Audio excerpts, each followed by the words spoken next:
Halo guys, balik lagi ke video aku. Buat yang belum kenal aku, nama aku Yohan. Saat ini aku tinggal di Eropa, tepatnya di Jerman. Dan di video kali ini aku akan bahas tentang program yang sedang aku jalani saat ini, yaitu Bundesfreiwilligendienst.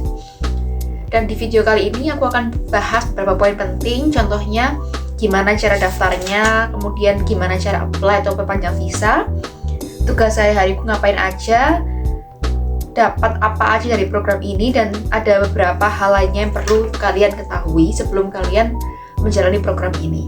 Disclaimer, video ini kemungkinan bakal akan panjang karena ada banyak hal yang harus aku bahas di sini supaya kalian benar-benar paham seperti apa program ini,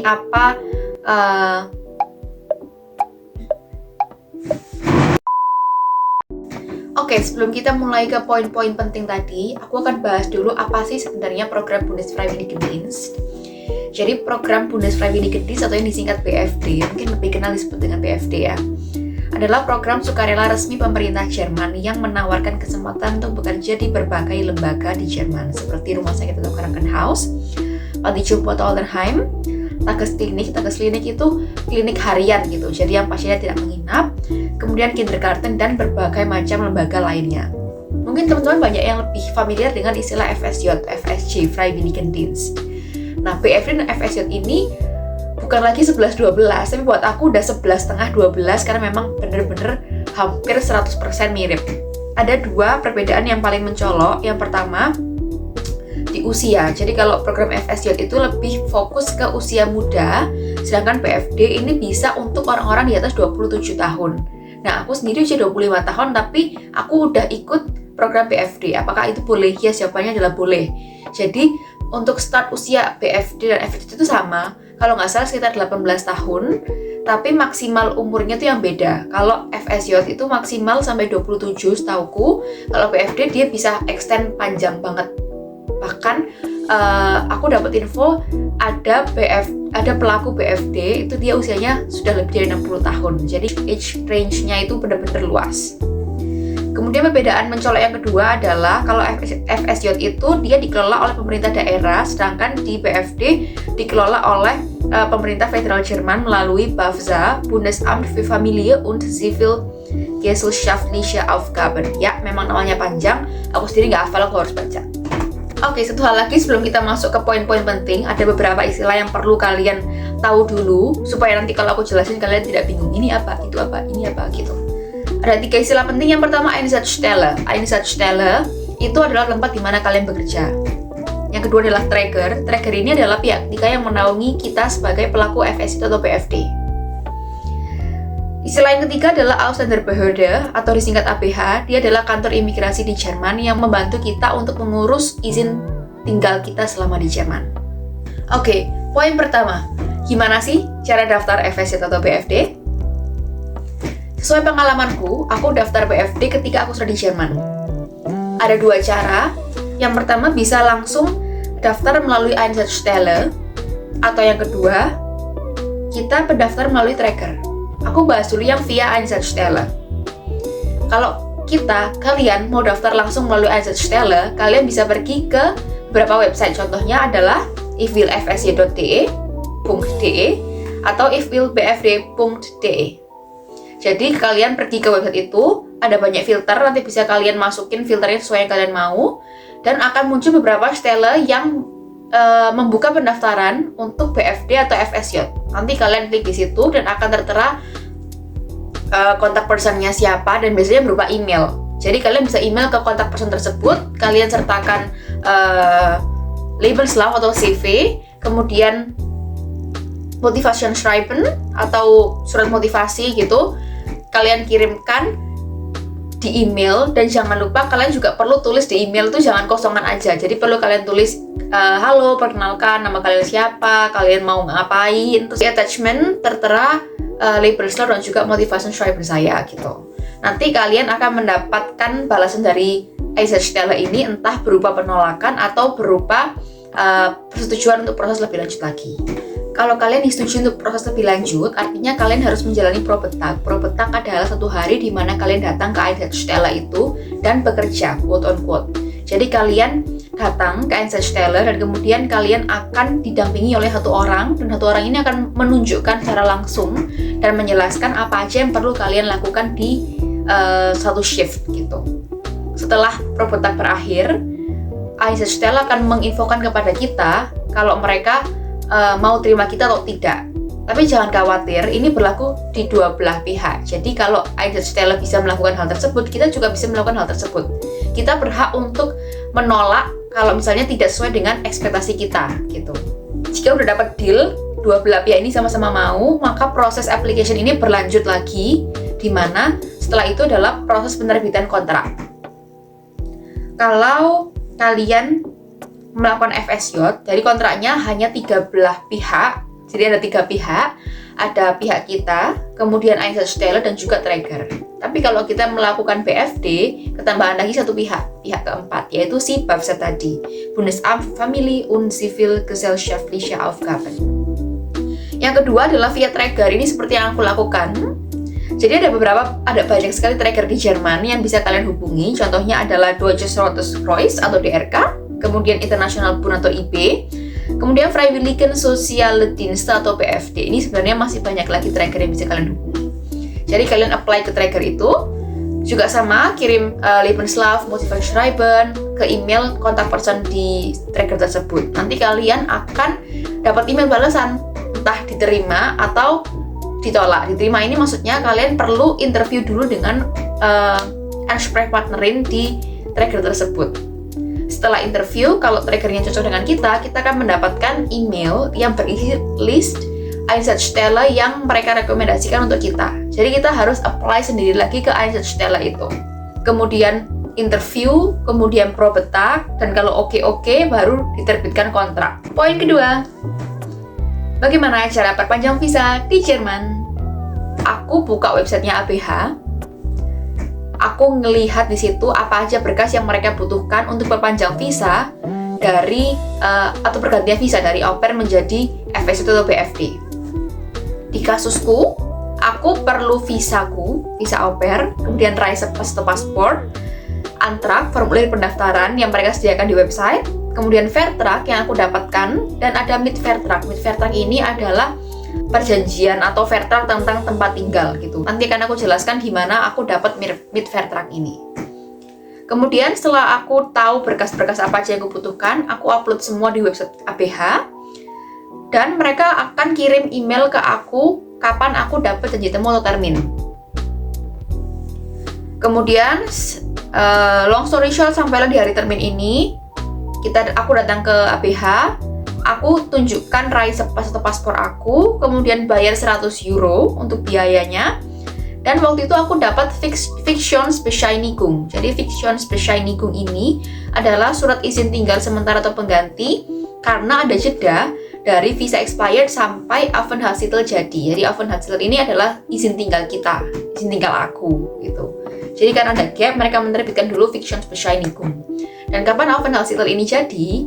Di kasusku 3 sampai 4 minggu. Jadi 3 minggu kemudian aku dapat email kalau Aufenthaltstitelku sudah jadi dan bisa diambil. Untuk dokumen apa aja yang dibutuhkan itu bisa sedikit bervariasi tergantung dengan ABH di kota masing-masing, dan juga durasi dapat termin dan durasi Aufenthaltstitel jadi itu juga tergantung dari ABH masing-masing. Untuk yang daftar di Indonesia gimana caranya? Kalian bisa cek di website kedutaan. Itu nanti ada PDF-nya, isinya berkas apa aja yang perlu kalian siapkan. Dan aku dengar info waiting list antara kita apply termin sampai dapat termin itu sangat lama. Jadi tidak aku rekomendasikan untuk teman-teman yang ada di Indonesia. Menurutku better langsung Ausbildung karena jaraknya apply termin dan dapat termin dan visa approve itu jauh lebih cepat daripada BFD atau FSJ. Lanjut ke poin ketiga. Jadi tugasku ngapain aja sih sehari-hari? Aku kerja di rumah sakit di Jerman. Ada 2 shift, Frühdienst dan juga Spätdienst. Frühdienst itu dinas pagi, mulai jam 6 sampai jam 2 siang, dan Spätdienst dinas siang jam setengah 1 siang sampai jam setengah 9 malam. Kalau aku tugas di Frühdienst, kita pagi ada Übergabe jam 6 sampai jam setengah 7 pagi. Itu operan dari yang Nachtdienst, dari yang daftar, dari yang dinas malam. Jam setengah 7 pagi kita mulai masuk ke masing-masing kamar. Ngapain aja? Yang pertama kita ukur vital sign, jadi blood drug, tekanan darah, kemudian temperatur, suhu, jadi pakai di telinga gitu. Kemudian ada juga Sauerstoffsättigung, saturasi oksigen yang pakai jepitan di jari gitu. Kemudian kita tawarkan pasiennya butuh bantuan atau tidak untuk bersih diri istilahnya gitu.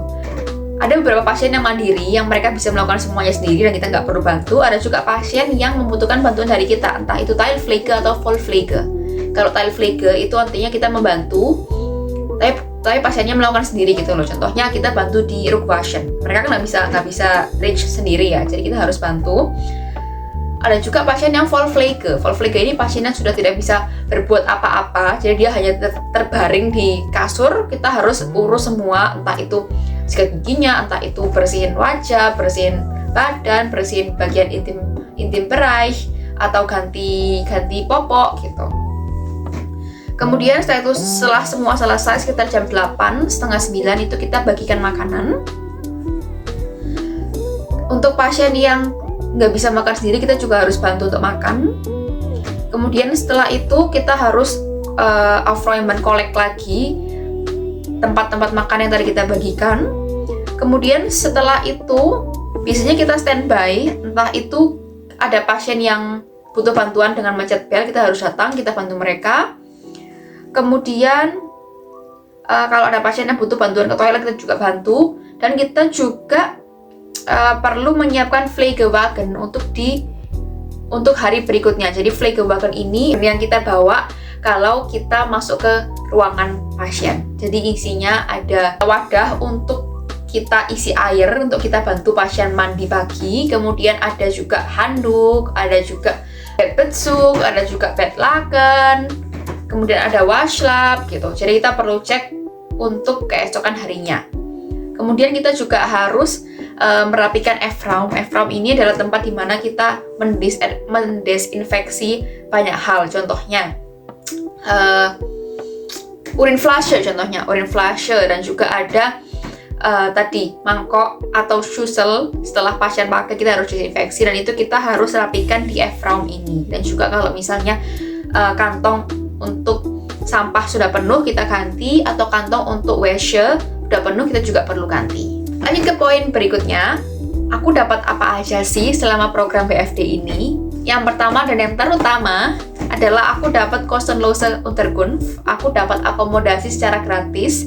Jadi rumah sakit tempat aku bekerja, mereka punya Wohnheim. Jadi satu Wohnheim ini isinya adalah orang-orang yang melakukan FSJ BFD atau orang yang melakukan Ausbildung gitu. Jadi untuk BFD atau FSJ Lerin ini akomodasinya free, tidak bayar apapun kecuali kausion atau deposit di awal yang nanti akan dikembalikan setelah kita selesai program. Kalau untuk yang Azubi itu mereka harus bayar sebulannya sekitar kalau nggak salah 300 euro. Kemudian berikutnya aku dapat Gehalt atau Taschengeld per bulan. Ini besarnya tergantung masing-masing Stelle dan juga Träger. Kemudian yang ketiga aku dapat makan 1 kali free setiap hari ketika aku bekerja. Kemudian asuransi aku dibayarin full oleh Einsatzstelle dan itu memang wajib. Kemudian yang kelima, aku dapat Impfung atau imunisasi gratis. Jadi waktu aku awal mulai BFD, aku ada termin dengan Betriebsarzt, dicek darah, apakah antibodiku masih oke melawan beberapa virus. Dan waktu itu antibodiku yang melawan hepatitis B itu rendah, jadi aku harus diimunisasi, divaksin ulang, dan itu di cover semuanya oleh Einsatzstelle. Aku bayar 0 rupiah. Kemudian beberapa waktu lalu aku juga dapat free imunisasi atau vaksin melawan gripe. Gripe ini flu karena memang lagi musim gitu ya. Jadi semua pekerja di rumah sakit, entah itu full timer, praktikantin atau FSJ, BFD, Lerin, Azubildende, itu semuanya dapat free. Dan yang terakhir pasti dapat pengalaman yang super duper luar biasa yang nanti akan membantu karir di masa depanku. Oke, last but not least, ada satu hal yang paling penting, yaitu adalah seminar. Selama kita setahun program FSJ BFD, ada 5 kali seminar yang harus kita jalani. Dan ini sifatnya wajib, kecuali kalau sakit. Jadi, seminar ini ngapain? Seminar ini programnya Senin sampai Jumat, itu full. Kita nginep di tempat seminarnya, dan kita ketemu dengan pelaku FSJ atau BFD lain dari Einsatzstelle lain. berapa orang, di grupku ada 25 orang total. Jadi selama seminggu ini kita belajar banyak hal baru, contohnya bagaimana cara dealing with stress, kemudian bagaimana menerapkan boundaries, Grenze-Setzen, ada beberapa macam workshop lainnya, workshop kooperasi, workshop Vielfalt, dan lain sebagainya. Dan di seminar itu kita juga sharing bagaimana di Einsatzstelle kita. Ada problem atau enggak, kita suka apa enggak, kita nyaman atau enggak, gitu. Dan kalau aku sebagai PFD Lerin, ini aku ada 1 kali seminar yang membahas tentang politik. Kalau yang PFS itu nggak ada, jadi cuma PFD aja. Dan seminar ini fully di cover sama Traeger, jadi kita bayar Rp0 dari Senin sampai Jumat, makan setiap hari 3 kali sehari disediakan oleh mereka. Jadi kita tinggal datang dan mengikuti programnya. Kalau sakit gimana? Kalau sakit bisa tidak hadir, tapi syaratnya harus menyertakan surat sakit dari dokter. Jadi pergi ke Hausarzt dan surat dokternya dikirim ke Ansprechpartnerin kita. Baru kita boleh secara legal tidak ikut seminar. Jadi aku rasa itu sudah cukup untuk menjelaskan program PFD FSJ. Dan kalau kalian ada pertanyaan bisa langsung drop di kolom komentar dan pasti akan aku jawab. See you on the next video. Tschüssi!